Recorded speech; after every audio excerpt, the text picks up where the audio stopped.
I almost didn't make this video, and I'm gonna tell you why. Because of this. This is the DJI Osmo Pocket 2, and not that I don't like it, but I'm here to tell you that you do not need fancy gear, nor do you need all the latest accoutrements when it comes to being a content creator in order to craft good content. Do you want to know why?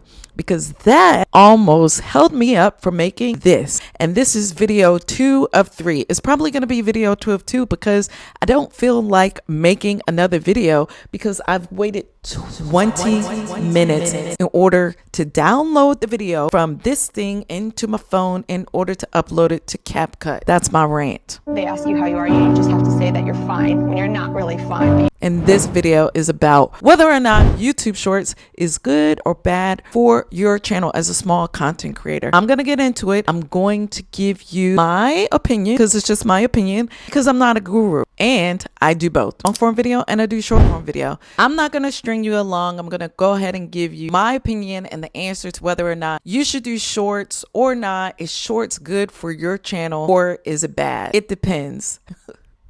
And no, this was a clickbait. It truly depends on what you are trying to achieve for you and your channel. It also depends on what niche you're operating in. In the beginning of my journey, I did shorts. Shorts was the thing that grew my channel. And if you spend any time on YouTube, that things always change. And those things that I'm talking about is the algorithms. When I first started growing this channel on YouTube, the algorithm was different and it treated shorts differently 2 years ago. I could post up a short no matter what time of day it was, no matter what the topic was, and the short would take off. I put up a short with me working out in the gym and that short got 8,000 views in like 2 days. That same short, I was able to get 100 to 200 subscribers just off of that short alone. So back then, shorts was a thing that I used to grow my channel to get myself some subscribers.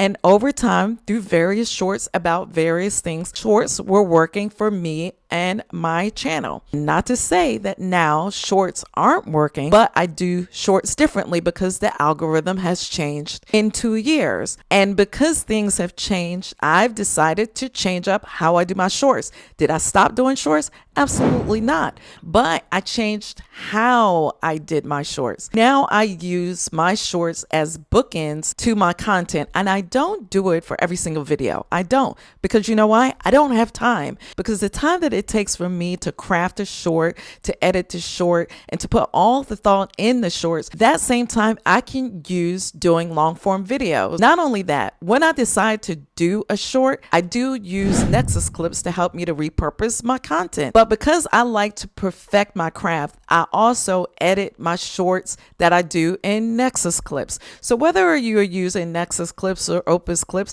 that's your choice. I'm not here to sell you nor to promote anything, not on this video. And I'm not here to tell you to do shorts or not to do shorts.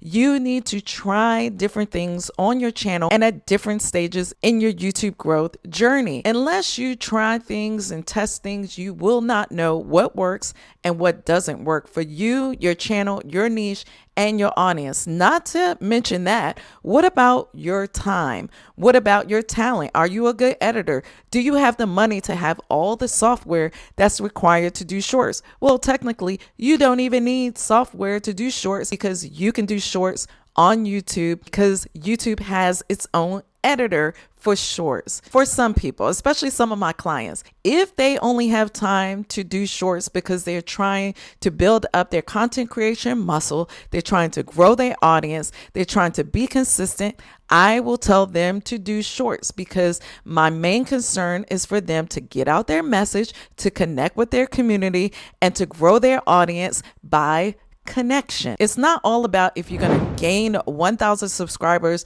the first short that you put up or the 15th or 100th short that you put up.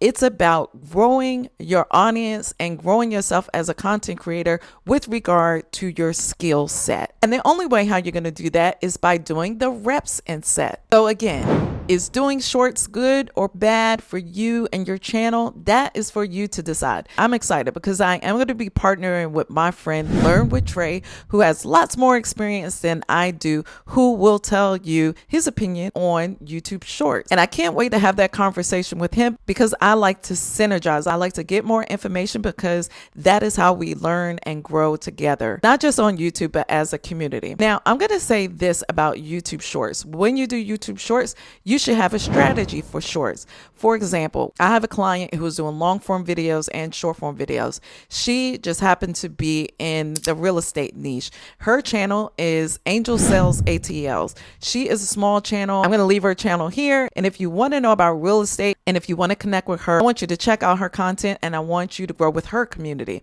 What I told Angel to do, because she likes to do inspirational content alongside real estate content. And although you can do both of those things, I don't think it was a good idea for her to do both of those things on her channel, especially as she's growing and trying to get monetized. What I suggested that she do was to start a shorts channel, because I believe in the beginning, especially in the beginning of your YouTube journey, it's important to keep the things separate, to stay a little bit segregated. And I don't like that word, but that's the word I'm going to use. It's good to be niche down and hyper focused on the one or two things that you have. But for her, inspirational messages on shorts and long form videos about real estate and financing and commercial real estate, the two of three of those were not meshing together. But I knew that because I was able to test, track, and trend what she was doing. She was consistent. She was showing up on YouTube. She was doing the content that she required, and I was able to trend and track her data. And that's when I decided to change her strategy. Now she's going to be making a complete shorts channel where she can give her inspirational messages, because that's what she wants to do on her heart. That's part of her purpose. So that's what we have to recognize as content creators: systems and strategies in order to get our message across, to meet our viewers right where they are, whether it's on long form videos or whether it's on shorts. I don't think we need to stop doing one or the other. It's just a way in which we need to do the two things, maybe not together. Get what I'm saying? Yes. I would say this: do your shorts if that's all you have time for. Do your shorts if maybe you are a shorts channel. Obvious, that was kind of crazy. But yes, if you want to do shorts because that's all your time and your schedule affords, and make it make sense. Keep to your niche, keep to your short form content, and don't try to mix in long form content with the short form content.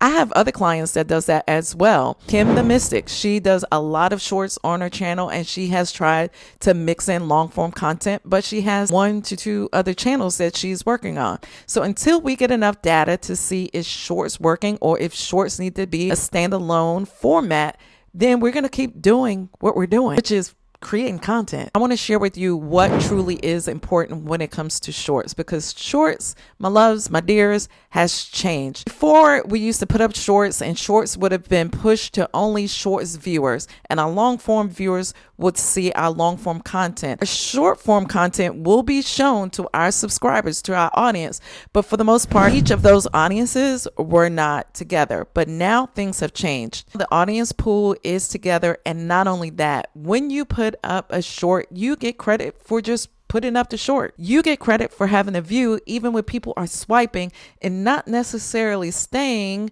on your video. Now, if they stop and pause on your video, you get credit for a view. And if they stay for a certain amount of time, because YouTube is not telling us the exact amount of time, you will get credit for having the view. But that's just a vanity metric. The views for shorts are vanity numbers.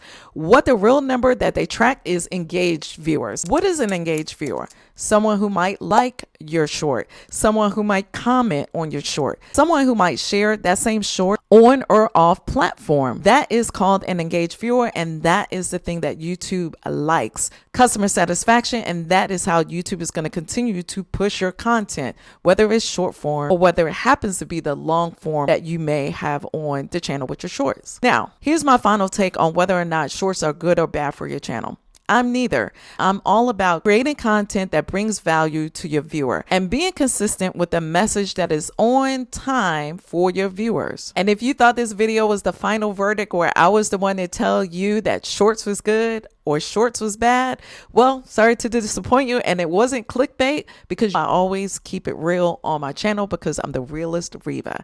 I'll see you the next time on the next video. And if you love making shorts, leave me a comment. Let's talk about your shorts. Till then, bye bye.